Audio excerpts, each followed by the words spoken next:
I'm currently in 2 games right now, one that I'm DMing for close friends, and another where I'm a player. The game that I'm a player in is where the story is. There are 3 players and the Dungeon Master in the story. We get together on our community Discord server and play on Roll20. Basically, anyone can join the voice chat during the game and listen in. This will be important. Our most recent session was stated by the DM that it would be cut short due to him moving for college, so only about 2 hours. We all set up, and we are ready to go when, all of a sudden, we get a spectator in the chat. This spectator would constantly interrupt either the DM or one of the other players to go into a 1 to 2 minute discussion that, at first, did have things to do with the campaign, but after the 5th time, it was literally to discuss something about Fire Emblem and to just keep derailing the conversation. I personally didn't mind the first few times, but my god, after about an hour, we had barely moved from our original starting point of the bar our group is set up in. I usually record all of our sessions for basic note-taking and reference to past events, and after going over the 1 hour and 53 minutes of footage and adding up all the time we were interrupted, it ended up with us only having played about 30 minutes of that, with him interrupting a total of 27 times.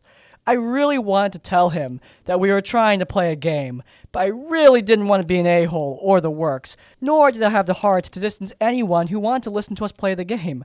I don't know if I would have been considered an a-hole if I said anything or not. Would I have been? No! Are you kidding me? Dude, I have no idea how you're supposed to play with someone like that. Screw that guy. And that is why it is not inappropriate to ship Lucina with her dad. Yeah, that was, enlightening, but this is the 27th time you've interrupted. We're trying to play the game, man. I really appreciate your enthusiasm, but can you just spectate if you're gonna spectate? Oh, sorry, I didn't realize. I didn't notice you guys were doing something. Yeah, it's totally, yeah, I'll stop. Of course. Anyway, as Amory approaches you guys with the runestone in her hand, she... Oh, runestones! I have this Fire Emblem theory that involves runestones being used in some of the key story elements of the game. In fact, I don't know why the creators haven't incorporated such an element of the lore into the story yet. It really doesn't make any sense to... Ah!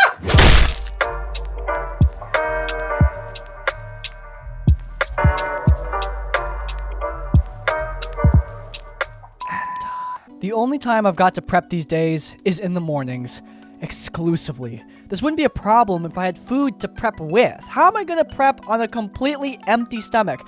I haven't been able to get clean DM prep in weeks. If only I had a proper breakfast to solve this problem. Thank God for MagicSpoon! This video is sponsored by MagicSpoon, the incredible box of cereal delivering childlike nostalgia, delicious and fueling food, and a never-boring set of incredible flavors for you to try. The MagicSpoon Variety Pack comes in 4 delicious flavors: fruity, frosted, cocoa, and peanut butter. It fits a variety of lifestyles with high-protein, keto-friendly, gluten-free, grain-free, soy-free, wheat-free, and on top of that, it's naturally flavored. MagicSpoon is basically just cereal reinvented. It's the same great taste that you remember from your early days of childhood, but upgraded with adult ingredients and nothing artificial. You want that nostalgia but also want to stay healthy? This is exactly the product for you. When MagicSpoon reached out to us, I'm not gonna lie, I hadn't eaten cereal in a hot minute, so I didn't really know what to expect, but hey, expectations were crushed because this stuff is absolutely delicious. My personal favorite flavor being cocoa, because, I mean, come on, you can't go wrong with chocolate. If you guys are interested, you can head down into the description down below, the pinned comment, or scan the QR code on screen to get the MagicSpoon cereal. And hey, if you use code CRISPYTAVERN, then you, my friends, get $5 off. Even better than all of that, MagicSpoon has a 100% happiness guarantee. If you don't like it, you can send it back, no questions asked, for a full refund. That is how confident they are that you're gonna like this. And I'm confident too. Thank you so much to MagicSpoon for sponsoring today's episode. As always, supporting our sponsors does support us. And without further ado, I'm gonna turn back into an animated rat so that we can get back to the video. This may not be as bad of a horror story as some of the others, but having listened to many of the stories, I remembered this one and wanted to share it. Many years ago, my brother was very into Dungeons & Dragons and would always tell stories of his adventures in it. It always sounded like fun, so I picked up a player's handbook, often reading it and hoping for the chance to one day play myself. Well, as fate would have it, my work schedule eventually aligned my days off with the days his D&D group met, and he invited me to join them for a session. I eagerly accepted the invitation, and he told me to roll up a character, and to let him know if I needed any help. No rules or restrictions beyond that. So I grabbed my trusty player's handbook and followed the rules on character creation, and made my first ever character, a wood elf ranger. I remember struggling with what items I should take to start off with, and asked my brother for advice on that, which he gave me. I guess he mentioned to the group what my character was, because shortly after this, he told me that my character has been rejected because wood elves don't leave the forest. And this campaign was taking place in not a forest. I gave it some thought and came up with, a backstory for my character, wherein he had been kidnapped from his forest by a traveling circus after confirming that such a thing would exist in this world, and used as a sort of sideshow attraction. He had since broken free, or was freed, and now was living a life as an adventurer. After listening to stories on Crispy's Tavern, I added in the goal of either trying to earn enough gold to get home, or was living as an adventurer to find his home, under the assumption that he had been taken so young he didn't know where it was. The greatest backstory ever? Probably not, but it was my first time even trying to make one, and it was something I came up with quickly, and I thought it would fit into the world lore. He mentioned this to the group, and they said this was acceptable. So my character was ready, and was all set for my first ever game of Dungeons & Dragons. Well, at least until game day came along. As we were driving to the person's house where everyone was meeting, my brother informed me that they had once again rejected my character, and they were just gonna give me an NPC fighter to play as that day. So, not off to a great start, but whatever, I can roll with it. We come up with how my character is going to be introduced to the group. They were going to get flung into a room where the party had camped at the end of the previous session and asked to help fight something in the next room. I wish I could remember what that something was, but sadly, I didn't even get to participate in the fight. Not because my character was incapacitated or anything like that. No, because one member of the group pulled me aside to help me make a new character, and that my brother had told them about the backstory he came up with. I don't know if my brother tried taking credit for it, or if it was just miscommunication. And by the way, they said the whole traveling circus idea was really dumb, so they're gonna help me make a better character. I rolled up another ranger, human this time, because surely those could exist in whatever location this campaign took place in, and that was it. Everyone else had done the fight, and I guess either the session derailed or I was just not involved in the rest of it. Looking back, I could understand if they had given some reason why I couldn't play as my wood elf, like wood elves just don't exist in this world for some reason, or even when I'd been invited, say something like, hey, would you be okay playing this NPC character for this first session, and if you're not interested in the game, then we don't have to worry about including your character in future sessions. But to give me free reign to make a character, then reject the character for what feels like arbitrary reasons, then approve my character after I give a logical explanation that counters their arguments, and then reject it again and tell me my idea was dumb? Yeah, suffice to say, it put me off of Dungeons & Dragons. Sadly, I never got a chance to play again after that, but I haven't completely given up on creative roleplay writing at least. I found a couple groups that I could do creative RP with, and perhaps one day I'll get to try D&D again. Thanks again for taking the time to read this. Of course. First thing, DMs and apparently some player character groups too, you guys gotta stop dying on very strange hills. There are things in your world that are hard rules. For example, in my world, Aarakocra don't exist. Hard rule. But not every rule needs to be like that. Another rule in my world is that lots of wood elves have animalistic features upon their body. Maybe a player character doesn't want that or wants to minimize that. That's all good. I can be flexible about that. I choose not to die on weird hills. Look, if wood elves only exist in the forest, it's not crazy that one would get kidnapped. In fact, that backstory idea is a great idea. I don't know why the group chose to reject it later. The idea that it's dumb is just rude. It's a very surface level way to look at somebody's backstory and isn't helpful critique. It just is putting someone down. It especially hurts if they're brand new to the game. I hope this person finds a better group because TTRPGs can be awesome. But also, I gotta say, hey, you might want to talk to your brother about how he handled the situation too, because, I mean, come on, leaving you out to dry like that? Not ideal as a dungeon master or as a brother. The story takes place a few months ago at my local game store. I was a dungeon master for a 3.5 D&D campaign for my friends. The most important characters for this story are Centaur and Minotaur. So my party was scaling a tower owned by a powerful archmage who betrayed the kingdom and died fighting against a legendary group of heroes that also fell in the battle. The party was tasked with retrieving an orb of scrying that the archmage stole before his death and is protected by his minions. The orb was used by the archmage to find the prison of an evil god who was imprisoned thousands of years ago, so he may be freed. I'm still pretty proud of this premise, honestly, but anyway, a few sessions later, after going through goblins that nearly killed a player, a beholder statue that petrified hostile creatures, and a tight passage crawling with spiders, the party finally reached the final level of the tower, where they are met with two orcs defending the door to the dungeon boss, and they were dressed in noble attire. Despite their outfits, they are quite idiotic and gullible, which Centaur will use to their advantage. "Who are you?" asked one of the guards. Before any of the players could respond, and noticing the orc's dress, the Centaur came up with an interesting bluff. "I am a noble of a distant land, known as France, and I am with my friends to meet the boss of the tower." This was really funny to all of us at the time, and I had them roll a bluff check versus a sense motive check to see if the orcs believed them. Being a melee-focused character, Centaur didn't have the highest charisma, so chances are that they'll fail. Anyway, they rolled a nat 18 bluff versus a nat 3 sense motive. The table laughed, for the orcs were completely convinced that a land called France existed, and they were being visited by one of its nobles. Something I failed to mention was that Centaur wasn't dressed like a noble. In fact, they were fully naked. It wasn't a problem for my friends and I, but one of the orcs pointed that out and asked what that was about. Centaur was floored, but Minotaur came in to save the day. "You see, in France, nobles wear no clothes at all to signify their place in the upper class."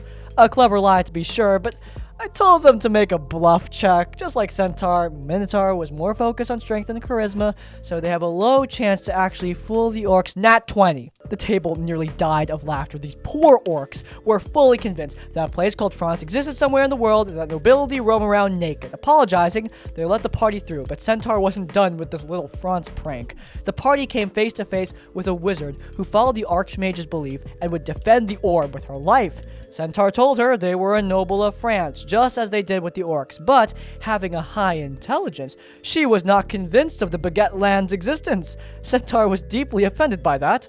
After the wizard was killed, and the orb was retrieved, my friends and I decided to call it there and chill for a bit. Centaur told me they really liked the idea of France and wanted to convince everyone it's a real country, so they would write a book about it. I thought it was cute that they wanted their character to write a book about France, but I was mistaken. They left for about 30 minutes and came back with a notebook. They brought a whole new notebook to actually write a literal book about this fictional France nation.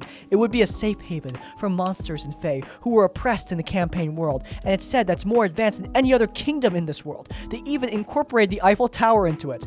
They were truly inspired, and so was I. Centaur's character motivation was to find her tribe who abandoned her and disappeared years ago. And this France joke gave me an idea. I asked them if France could be a place that her tribe spoke about in their folklore. Not only that, but Centaur's tribe could have disappeared to actually find France in order to escape the oppression of their kingdom. They loved it and said they developed the place more. Sadly, though, the campaign fizzled out after that, and the Centaur rarely has time to play with us now, but France always sits there in the back of my mind. I tend to doubt my DMing skills and constantly make sure that my players enjoy my sessions, and I use this dumb but amazing moment as a reason why I shouldn't. Sorry if this is too long or uneventful, but I just want to share this funny story. Maybe someday, France will be found. The real horror is that this amazing, fun idea never got to carry out to fruition. Yeah, maybe something like this would break the immersion in a lot of games, but remember, not everyone plays the same. I mean, in my campaign, a very notable character in the lore is a bard named Bob Dylan. I run a pretty immersive game, and frankly, a little joke like that isn't a big deal. I mean, how many pop culture references were made by Scanlan? This is fun. I think the big lesson takeaway here is that the DM still kept encounters during that session. The wizard obviously wasn't going to fall for the France bit, just like the orcs. So while the party got to skip by those orcs, they still had a boss fight with the wizard. The DM got to keep the main bulk of their prep while allowing the party to keep their choices and carry out the France conspiracy. The DM working that into the greater story and working that into the Centaur's backstory as well. Brilliant. Absolutely brilliant. It sucks, though, that it wasn't able to be carried out. Sometimes stuff just happens. Game's the game, but just like this DM, I too hope that France will be found. Hi Crispy, I've been a consistent fan of your content for a while now. Thanks, by the way. Especially your homebrew and RPG horror stories, so it seemed time enough to share my own mini horror story. Thankfully, it was resolved pretty well. This happened pretty recently, and I'm still DMing this campaign right now, so it's still very fresh. A very important note and factor to the story, we play incredibly role-play-driven games, because that's what we enjoy. But I think this was a case of acting in character, or it's what my character would do, that didn't go down great. The characters involved, nicknames in place of actual names, or character names. Myself as the game master, Green, who was just sort of there, they were a great player, Pink has a minor role, Red has the main focus, and Gold is the catalyst of this story. So this started a little while back when Gold's player left the game, simply because he was too busy, and that was understood by everyone, so no hard feelings there. Because of the position the party was in the current point in the story, I didn't want to have to play Gold as an NPC, and after some discussion with my players, we decided that it would be best to kill off Gold, and I managed to make it relevant to the plot at the time. I established with my players that this was so the game could continue to run smoothly, and the departure of Gold's character wouldn't cause a huge disturbance to our game. And on top of that, I wouldn't be required to do a whole lot more work in rewriting the story. I should probably have said this earlier, but we play a completely homebrewed world written by me, and I do love it, but it's also a lot of work because everything that happens and all of the encounters are directly of my own creation. Naturally, though, that isn't how it went down. The way I planned to facilitate this, and the way we as a party agreed on, was for Gold, who was a monk, to receive a clue to their backstory, and depart from the party temporarily to join a monastery in hope of gaining more skills to go in and investigate. But I won't go into the details. As soon as Gold left the party, it was the only thing the game could be about, or at least that's how it felt. Red became obsessed with his character's anger towards Gold abandoning the party, and both Red and Pink decided they wanted to visit the monastery to see Gold and talk to them. As you might imagine, I was sort of hesitant because I felt this went against what we had talked about, with this narrative for Gold aiming to mean I don't have to play as them. I ended up having to roleplay as Gold for an entire 3 sessions, which might not have been a lot, but when interrogating Gold took up most of our time for most of those sessions, I started to feel kind of irritated. But I was too scared to voice it to my players as I was afraid it would be taken the wrong way. This continued and continued and continued, and Gold's departure to the monastery became an entire subplot, and I had to put in a whole lot of extra work to make that able to happen in the first place because I was too afraid to remind my players of the expectations we set up around Gold's inevitable death.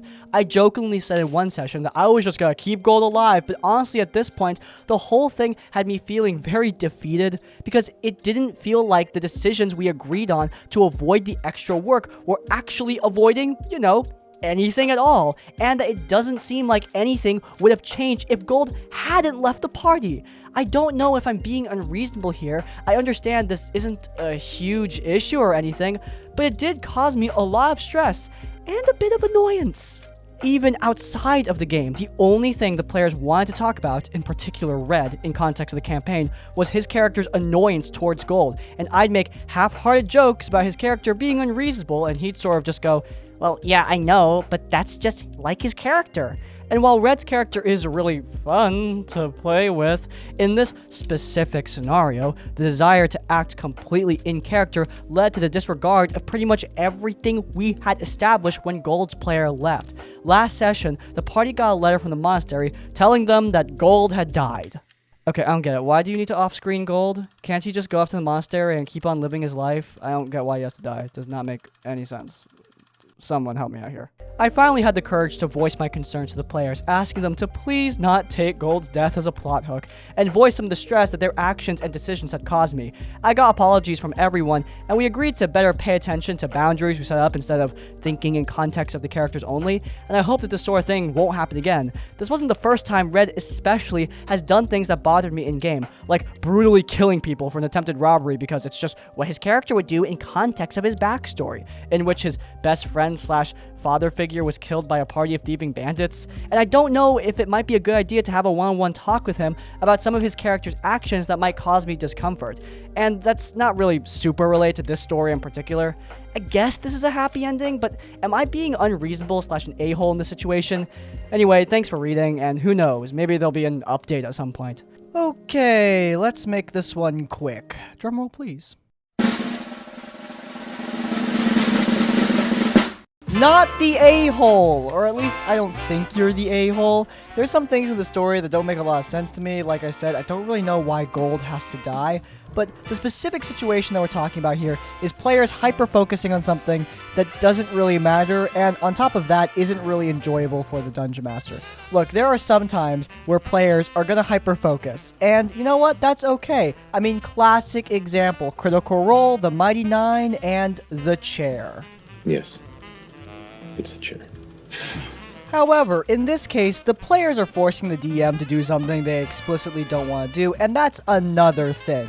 The Mighty Nine making Matt Mercer describe a chair, not something that's going to make him uncomfortable. But clearly this person does not want to roleplay as someone else's character, they just want to let it go. I think an out-of-game discussion would solve this, though I'm glad that eventually it all worked out for this group. I left this Game Master's game because he had discussed character building stuff with me in the beginning, and then randomly changed gears and acted like we never discussed anything at all, even though the discussion was in writing. So, for more detail, I joined the game along with some friends from a different game. We had discussed my cleric's relationship with her god and decided on a few key factors. Her god was encouraging her to do some vengeance and murder, which is generally not good and caused her to be fully exiled from her clan. She didn't know anything about her god except that her god was like, go do a revenge quest, have some spells, become the storm kind of stuff. She specifically did not know her god's name. This was all in writing and mutually agreed upon. So anyway, halfway through my part of the campaign, the GM introduces an NPC who says that her entire tribe openly worshiped the pantheon this god was from. I continue role-playing my character as pretty ignorant of this, and he says, you know who the god is. It's Lightning McZapface. I say, yes, I know. My character doesn't actually know that though. So he immediately has the NPC explain it to my character. We're like session 5, so I'm like, okay. I kind of wish he would have told me that he didn't like the idea of me not knowing my god earlier, but whatever, I roll with it. So a few sessions later, I have my character comment that she's doing something for her god, and the GM says, it's not a god. And I say, well, my character thinks it's a god. But it's not a god. But you said her entire tribe worships them. So wouldn't they think it's a god? No, because it's not a god. I cut the conversation short and continued the session because I could tell this wasn't going anywhere. He introduced a bunch of elements to his setting that were explicitly about debunking the pantheons as false gods because they were actually ascended mortals, which could have been cool if he wasn't so weird and passive-aggressive about having different factions and characters believe different things. This guy sounds like a milk drinker who doesn't acknowledge the power of Talos! Thalmor scum. Anyway, the GM, apparently out of character, had some negative feelings about religion that informed how he ran the game, which I didn't know until after I played with him, or I would have rolled up like a storm sorcerer instead. The final straw came from the end of the arc, where we found out that a scroll we'd been given was trapped and was being used to spy on us. The GM mocked us for not checking for traps. However, actually specifically handed it to the wizard to transcribe early on, which should have given her a chance to notice this, and the GM simply ignored me and pretended like that never happened. At that point, I felt we gotten to a good point for me to hop out without disrupting the campaign, and he left / was kicked out from a different campaign we were players in for not paying attention and refusing to do any quests. We eventually picked up that campaign and reached a reasonably satisfying stopping point. I really wish I could give this dude the benefit of the doubt, but as my old game master pointed out, he consistently tried to sleep / romance every female character he encountered and got hostile when they wouldn't accept his advances or just weren't romanceable. I realized that he consistently had NPCs remark on how unattractive my cleric was, mostly by commenting on her weight and size, which I hadn't even described. He didn't do this to the other players, and it bothered me that I didn't have the life experience to articulate why. TLDR, GM randomly retcons previously discussed story elements because he has opinions about religion and women. Tells my character she's fat and her god isn't a god, and no, she doesn't think it's a god because there are no gods and no one thinks there are, not even their worshippers, except for the unwashed masses who mistakenly believe in the false gods. But no, you can't be one of those masses. In my own homebrew setting of Eris, many of the gods are false. They don't exist. However, I'm really hoping I don't come off like this game master because, oh my god, this is really obnoxious. Look, having more mysticism around the gods in your universe is really cool. I love the world of A Song of Ice and Fire for this exact reason. What gods exist, what gods don't exist, and frankly, the nature around the gods that clearly are present in the world, all that mystery makes for really cool world building. But this isn't for cool world building, this is just to be obnoxious. And yeah, that's exactly what this is. It's also erasing possible interesting conflict in the game. This character finding out that her god isn't a god or doesn't exist, I mean, that is cool development, but this DM shuts it down because, I don't know, he just wants to prove the point faster and make this person seem stupid, and also call her fat because, yeah, he really is just that kind of dick. Man, this one was more fun than horrifying this time around. Guess I'll need to save some truly scary stuff for this Monday. But if you guys enjoyed, then please do leave a like. If you want to see more of our content, then you can check out our Q and Play series where we answer your questions in a rambly, unscripted format while playing some video games. It's linked in the cards. And while you're there, subscribe to Crispy's Tavern to get more of our content right as it comes out. And finally, if you want to leave your own stories or thoughts, go down into the comments down below. If you can't think of a comment, leave the comment. France will be found. To let me know you made it to the end of the video. Hey, by the way, if you want to send your own horror stories, there is an email in the description down below. Send them our way for a chance to be featured in one of these videos. But even if you don't have any stories, in essence, like, comment, subscribe. I will see you all next time. Farewell.